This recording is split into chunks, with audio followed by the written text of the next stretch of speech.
It was striking to me opening this book on the cover page. It was fascinating to me to read the names of all these genders that we have today. It's not all. And how many are there? Do you know? The logical end of this thinking is that you can have any.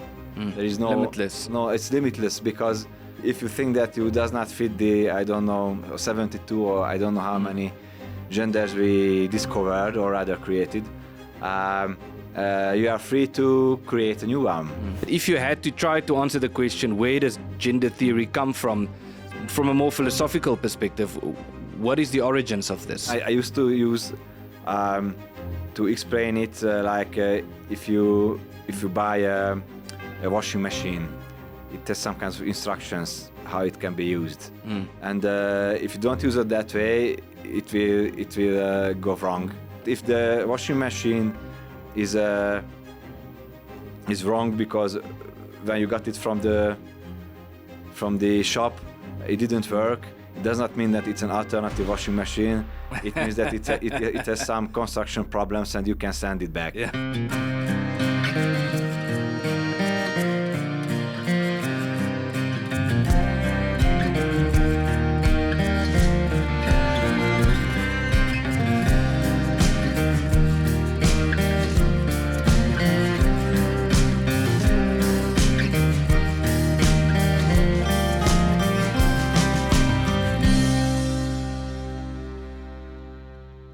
Gergely Szilvay, thank you for joining us on the Pioneer Podcast. It's great to have you in the studio. Thank you very much for inviting me. It's very nice to be here. So we met in Budapest maybe 2 years ago, I think. Yeah. And I think before we met, I got this copy of your book, A Critique of Gender Theory, which I read and I thought it was exceptionally good. And so we met then, and because you are a Hungarian, you live and you work in Budapest as a researcher and as a journalist, and it's good to have you in Pretoria in South Africa. Good to be here. So before we talk about the book and about your work, what are you doing in South Africa?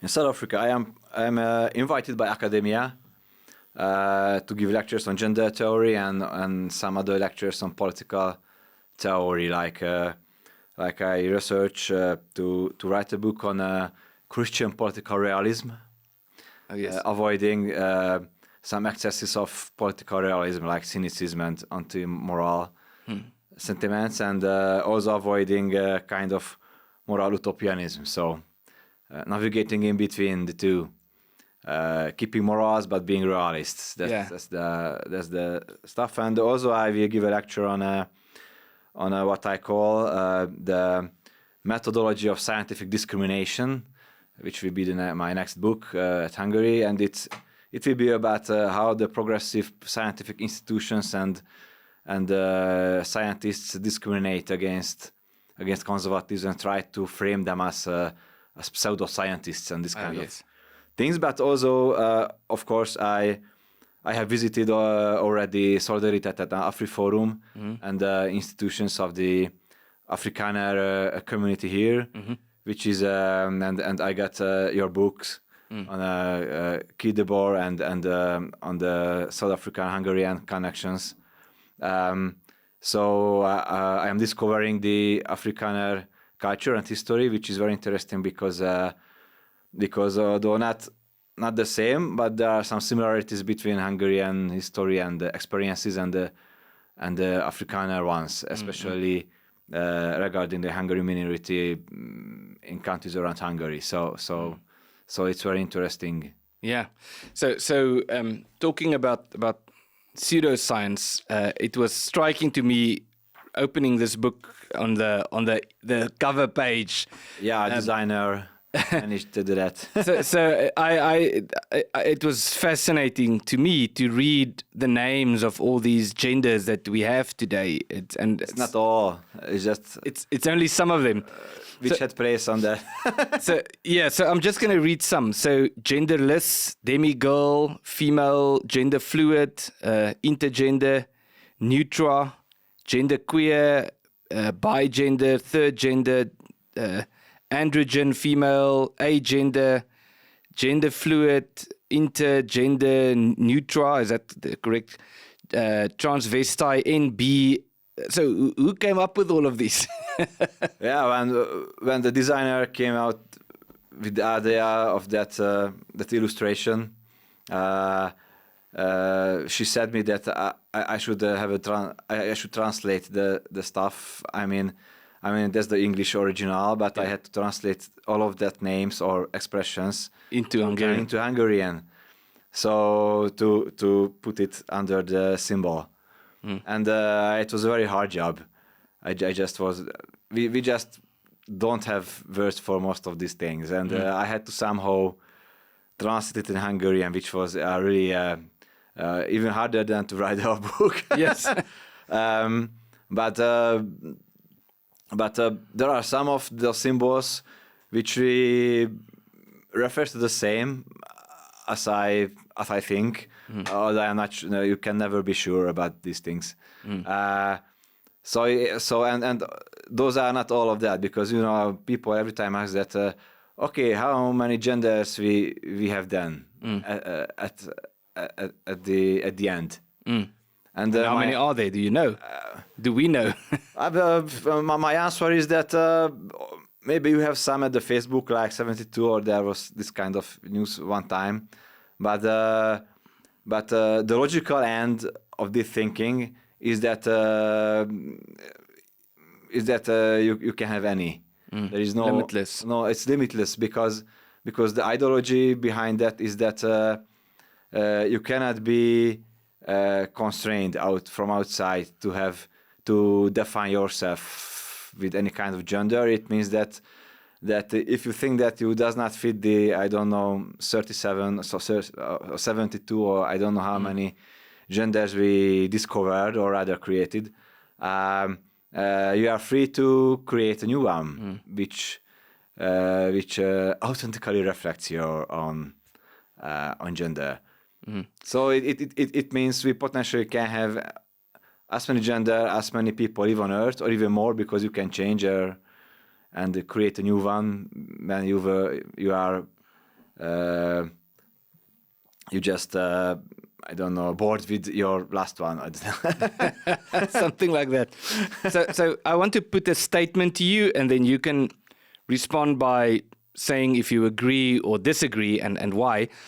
It is that in our day and age, or in the modern era, the core of the civilizational battle that we are in largely has to do with detaching the individual from the community to such an extent that the individual is sort of at war with the community, and that the primary target at the moment is the family, or the nuclear family, and our sense of the nuclear family that has to be destroyed. Do you agree with this?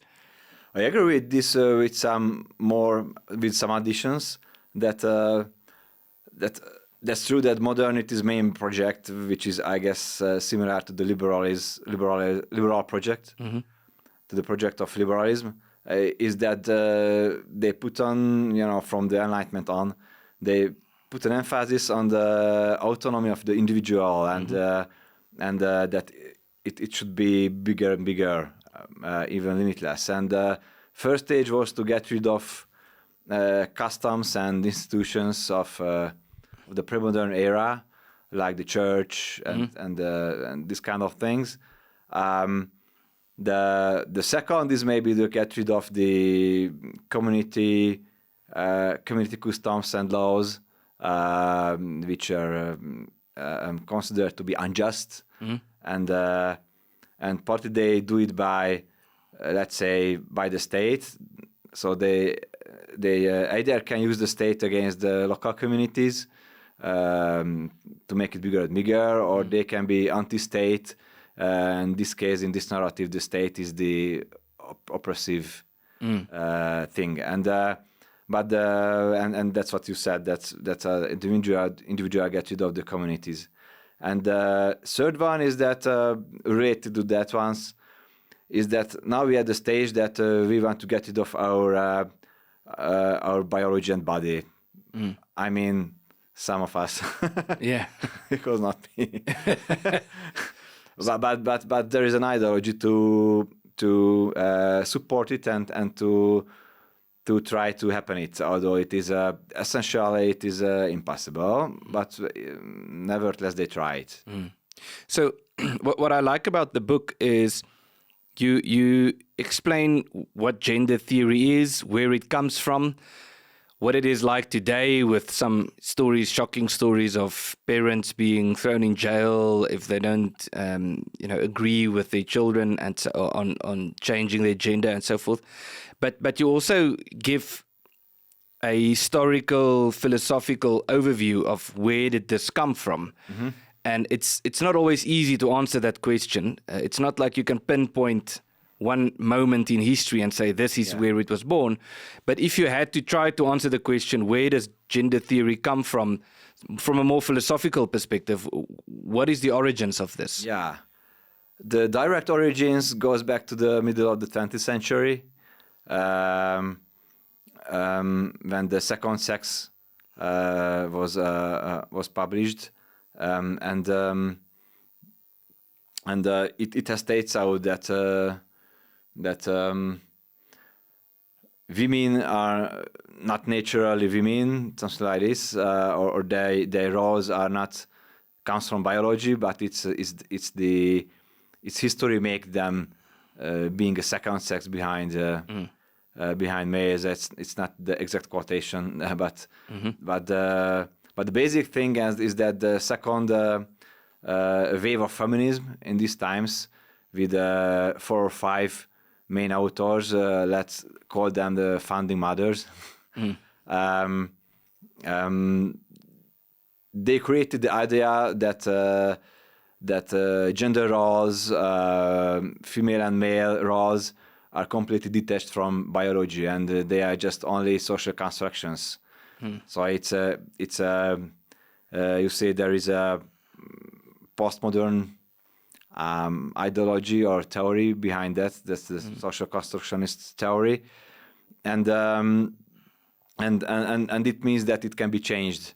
So the roles can be deconstructed and reconstructed on another way because it does not have any connection with biology, which means that from a more philosophical point of view, that they radically separate body and soul, or in this case, soul means gender roles of your personality, not the theological or philosophical soul, because in theology and philosophy, soul is the form of body, and there are 2 lines of thinking. One of them is that of Aristotle, Aquinas, and others, that it's one substance, and there is the other, that of Plato and Descartes, that it's 2 substances, the body and the soul.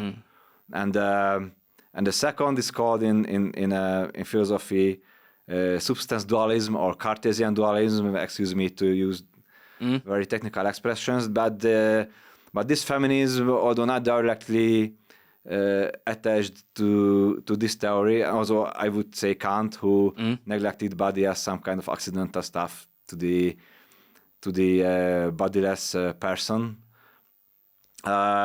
But it reflects a little bit that, except that the feminists does not believe in the soul in its classical sense. Although of course they accept that there is personality and these kind of things, but they also say that personality is social construct, so there cannot be. They say that there is no inborn and like the soul, like Christian things. But they think that the whole personality is created by social constructs, and but not constructs, social constructions. Yes, but it's not true because partly philosophically you can argue that there is a soul, and also if you use science, so empirical data, it shows you that there are traits, personality traits, which are inborn or partly inborn, and they can interact with those which are creation of the social environment and these kind of things, but you cannot really differentiate them strictly. So I think this is that, and the bottom is that they deny what the classical philosophy calls causa finis, so the fourth cause of Aristotle, that everything has a potential in it, and which naturally will grow out of that. And of course, there are this kind of potentialities in the human body, so you can use it properly or not. And they deny that there is such a thing. They will deny that they deny it, but because I had some debates with them, and they say, "Oh, it's just a methodological stuff that we differentiate between body and soul for scientific reasons, for the reasons of argument." But it's not true, because what they say it leads necessarily to the strict separation, what they do not want to accept. But I would say that the logical end of what they say is that they treat body as just a meaningless piece of flesh. That's it. Yeah. I want to take a moment to thank you for watching and following the content on this channel. And I also want to encourage you to like this video and to subscribe to this channel to ensure that our audience is broadened. So the question then is, what is the end game? What do they want to achieve? And partly why I answer is, you mentioned this in the book as well, you might think the end game is some form of freedom or some form of equality, but was it Firestone who said that actually women should not have a choice? It's not really about giving women a choice, because if women choose for themselves, they will choose to stay at home and they will choose to have children and to be mothers, and that's not good. So it's not really about giving women a choice. It's about something else. So what is this something else? Do we know? Yeah, it's a hard question, but I have some guesses.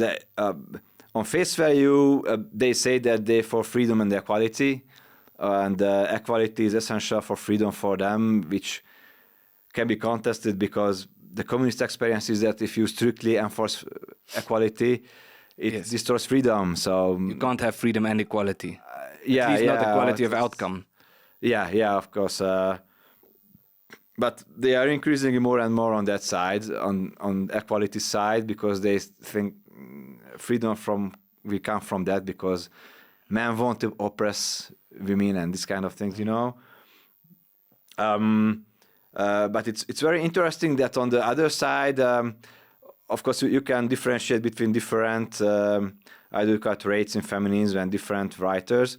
But there is an inherent incoherence, I guess, in that they think that that freedom as the West imagines it in its classical liberal way, it's an illusion and cannot be do even something like this. So we should ask them do you believe in that the freedom that you fight for can be achieved, or is just an illusion? In this case, why you use this freedom narrative?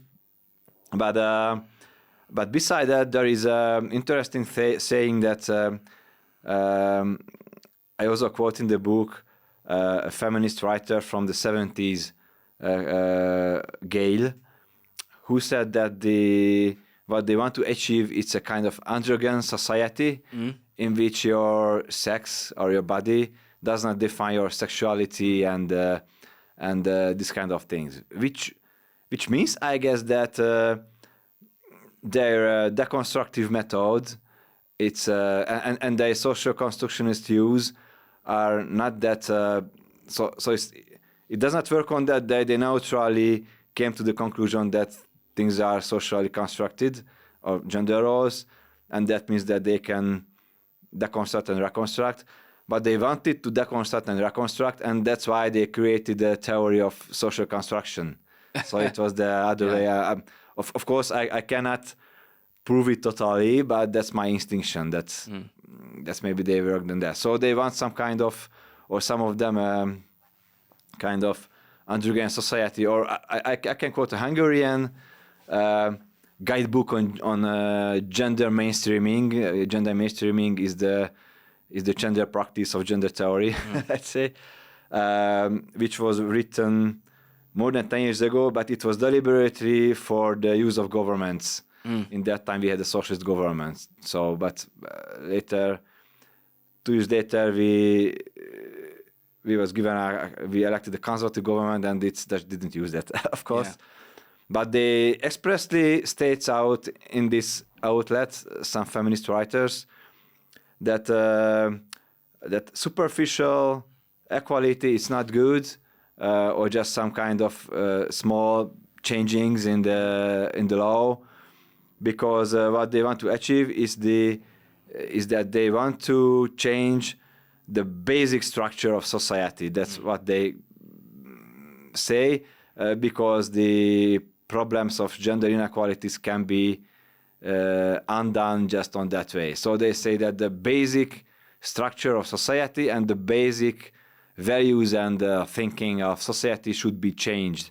And because this document was intended to be for government use, obviously they think that this change should be achieved from above, Of course. which very communist stuff. So do you think it makes sense to say then that the answer is simply that we should recognize that there's a difference between sex and gender, and you can choose what your gender is, but maybe your sex is biologically determined. Is that an answer? I don't think you can choose. I mean, of course you can choose if you want, but it can be backfire if your choice does not fit the body and your body and how your body works. I mean, I used to use to explain it like if you buy a washing machine, it has some kinds of instructions how it can be used, and if you don't use it that way, it will go wrong. You can't use a washing machine as a tumble dryer. Yeah, it's not a social construction. I mean, the using instructions, because it's a physical reality that it's designed on that way. Yeah. To wash dresses, something like this, and also I can illustrate with this one other point that when feminists and LGBTQ movement members say that it's just an alternative lifestyle. For example, there is a feminist who is deaf, and she says that it is an alternative lifestyle, and she achieved to have, although she's lesbian, she achieved to have 2 daughters who are deaf also. One of them is deaf, one of them is half deaf, because she wanted them to be deaf, which is very so. Come on. I have bad eyes, as you see. I wear glasses, but I don't think that it's an alternative lifestyle. I think that my eyes are wrong. Yeah. Because eyes are created to see properly, and I don't see properly. There are some problems with my eyes, so they don't realize that. So that's like kind of the instructions for the eyes and these things, and it means that if the washing machine is wrong because when you got it from the shop it didn't work, it does not mean that it's an alternative washing machine. It means that it has some construction problems and you can send it back. Yeah.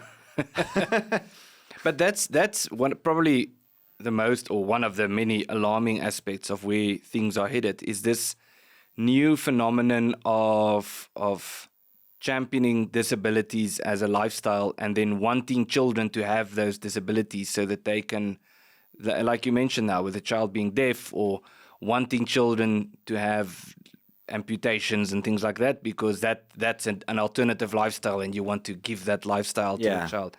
So it's completely crazy, and it's at war with reality. And we see this in the Western world, not only when it comes to gender, but on issues like race, critical race theory, and wokeness in general. Ableism. Ableism, yes. Kind of absurd. So the question is then, it brings us back to the question, where does it end? And it seems to me that they have very clarity on what they want to destroy, but they want to destroy Western civilization, but they have no idea what they want to achieve. There's just this vague dream that once we are finished with all the destruction, some phoenix will rise from the ashes, but we don't know what that phoenix is, and it never arrives. Yeah, maybe on that regard, they are again similar to Marx. I don't know if they know it or not. Some of them are clearly Marxists, or Yes. you know, It's a new form of Marxism. Marxism 3.1, or I don't know, a new version. Maybe others are not consider themselves Marxist, or they don't realize that they have some similarities at least. But Marx also did really know what he wanted to destroy, but what he wanted to achieve, it was rather opaque. I mean, he wrote that there will be after everything is nationalized or owned by the state, we have to destroy the state because this will be the bigger owner, and that's bad. And we will achieve a society when you can, I don't know, read on the morning, working. Yeah, and go fishing in the afternoon. Yeah, and there will be no separation of works, and everybody can read poetry, write, I don't know, novels, and do everything. What Very what utopian. Yeah, but how it will be done and how it will be look like in details, he was very opaque, infamously, and this guy is also very opaque about what will be the end, and I guess. And many of them really wants to destroy Western civilization, this cancel culture, like, because all of it was just about oppression. But they don't realize maybe if they destroy Western civilization, they destroy themselves and the possibility for their own goals. Like, yeah. Exactly, yes. And so it's creating this void, but we don't know what's going to fill the void. Yeah, there will be, we disappear and they disappear also, or we will be invaded by Muslims or some other civilization, and in this case, definitely they won't be able to achieve their goals.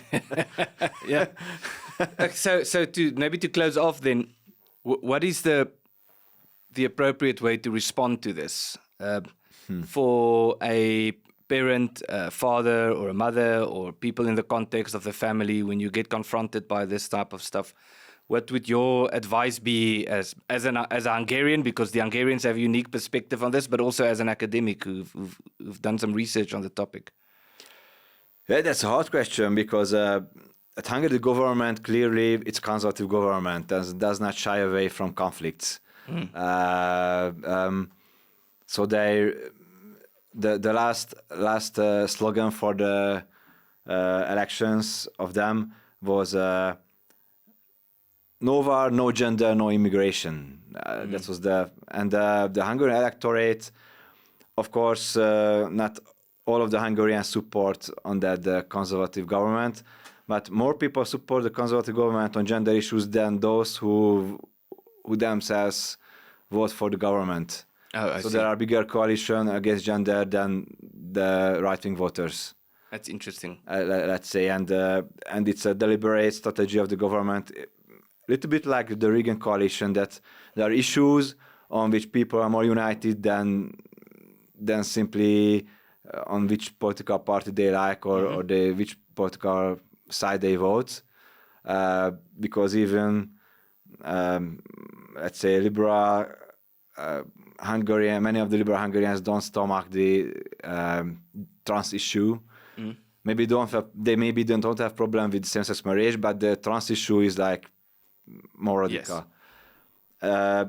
So we are in a unique situation that the government actively acts against that, banning gender and LGBT propaganda in schools, covering books for children which contain this kind of approach in the book stores. So you see that it's something. It's kind of warning for the parents. Banning out LGBTQ organizations from schools too, and we thus have a children protection law, which those things are part of that. But basically it says that the parents are responsible for their children. It means also if the parents are liberal, they can educate their children in a liberal way, of course. Yeah. But the school and the LGBTQ movement cannot hijack the parents' intentions, something like this. It does not mean that everything is fine, because it cannot do anything with the children's own communities, having mobile phones and seeing things on the internet. So we do have problems that the younger generations are more accept this gender stuff, or they actively for that. But at least the government tries to help the traditional way of thinking on some way. What you can do, I think, it's a very hard question, but collecting people who are against that, creating communities. Now, I don't mean one issue anti-gender communities, but just communities which are conservative or Christian on a traditional way. Movements, youth movements, scouts, I don't know, where it's cool not to be liberal or secular, and you are not alone. Yeah. I think that's the most important thing. That, for example, in my fightings in this issue, first I was alone, and after that, after some years, because of some causes, conservative psychiatrists reached me out that they need help, and also they would help me. And they were the members of the Hungarian Academy of Sciences, so they are high-ranking. Okay. Yeah. And these kind of things. And there are more and more psychiatrists and psychologists at Hungary, and also philosophers who supports what I say, or they just think the same. And it's really encouraging. It means that the left see that it's not one lone guy who is crazy, but there is some There's a community, phalanx, something like this. Not phalanx, but yeah. Yeah. Well, Gergely, thank you very much. It was great to speak to you, and we'll encourage our readers also to make sure they get a copy of, or our viewers to make sure they get a copy of your book. Thank you very much for the invitation. I hope that in South Africa it's not that big problem. That I know it's a little bit growing, but maybe you can catch it. And if my book helps it, let it be. Although it's a depressive book to read. Yeah. But it's insightful at least. So, thank you very much. Thank you very much for the invitation. If you would like to support this channel and the work that we are doing at Lex Libertas to work toward a more sustainable and a more viable political dispensation for South Africa, I would like to encourage you to sign up as a contributor by clicking on the link in the description.